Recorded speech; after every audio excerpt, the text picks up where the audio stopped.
कई बार सुना होगा। 2 साल से बीजेपी की सारी एजेंसीज कई रेड मार चुकी हैं, कई लोगों को गिरफ्तार कर चुकी हैं, लेकिन अभी तक एक भी पैसे का हेरफेर कहीं नहीं मिला, कहीं से एक भी पैसा नहीं मिला। अगर भ्रष्टाचार वाकई हुआ है तो इतने करोड़ों रुपए गए कहां? क्या सारा पैसा हवा में गायब हो गया? सच्चाई यह है कि किसी तरह का कोई भ्रष्टाचार हुआ ही नहीं। अगर होता तो पैसा भी मिलता। ऐसे फर्जी केस में आम आदमी पार्टी के कई नेताओं को इन्होंने अभी तक जेल में रखा हुआ है। किसी के भी खिलाफ कोई सबूत नहीं है, कुछ साबित नहीं हो रहा, खुलेआम गुंडागर्दी चल रही है, किसी को भी पकड़ के जेल में डाल दो। अब बीजेपी मुझे गिरफ्तार करना चाहती है। मेरी सबसे बड़ी संपत्ति, मेरी सबसे बड़ी ताकत मेरी ईमानदारी है। झूठे आरोप लगा के, फर्जी समन भेज के ये मुझे बदनाम करना चाहते हैं, मेरी ईमानदारी पे चोट करना चाहते हैं। इन्होंने मुझे समन भेजे हैं। मेरे वकीलों ने मुझे बताया कि ये समन गैर कानूनी है। क्यों गैर कानूनी है?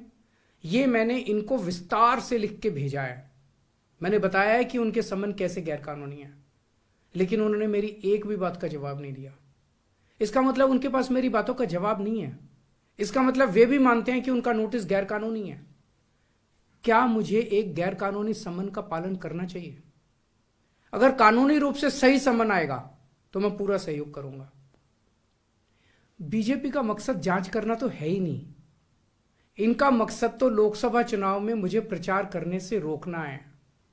ठीक लोकसभा चुनाव के पहले इन्होंने मुझे समन भेजा है। क्यों? इस जांच को चलते 2 साल हो गए। अभी ठीक लोकसभा चुनाव के पहले मुझे क्यों बुलाया जा रहा है? पहले क्यों नहीं बुलाया? सीबीआई ने मेरे को 8 महीने पहले बुलाया था। मैं सीबीआई में गया था, उनके सारे जवाब भी दिए थे। लेकिन अब ये लोग ठीक लोकसभा चुनाव के 2 महीने पहले मुझे बुला रहे हैं। तो बीजेपी का मकसद कोई पूछताछ करना थोड़ी है।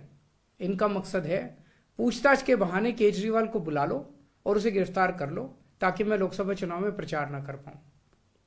आज बीजेपी भ्रष्टाचारियों को नहीं पकड़ रही, बल्कि खुलेआम ईडी और सीबीआई का इस्तेमाल करके दूसरी पार्टियों के नेताओं को तोड़ के बीजेपी में शामिल करवाने का काम किया जा रहा है।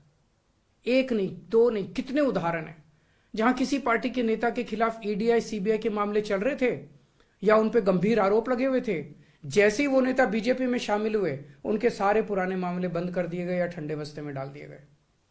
तो जो इनकी पार्टी ज्वाइन कर लेता है उसके सारे मामले रफा दफा कर दिए जाते हैं। जो इनकी पार्टी में नहीं जाता वो जेल जाता है।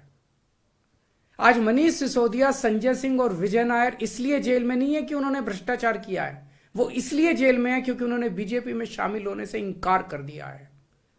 आज हम बीजेपी का मुकाबला क्यों कर पा रहे हैं? क्योंकि हमने कोई भ्रष्टाचार नहीं किया। अगर हमने जरा सा भी गलत काम किया होता तो दूसरे भ्रष्टाचारी नेताओं की तरह आज भी हम बीजेपी में शामिल हो चुके तो होते आज तक।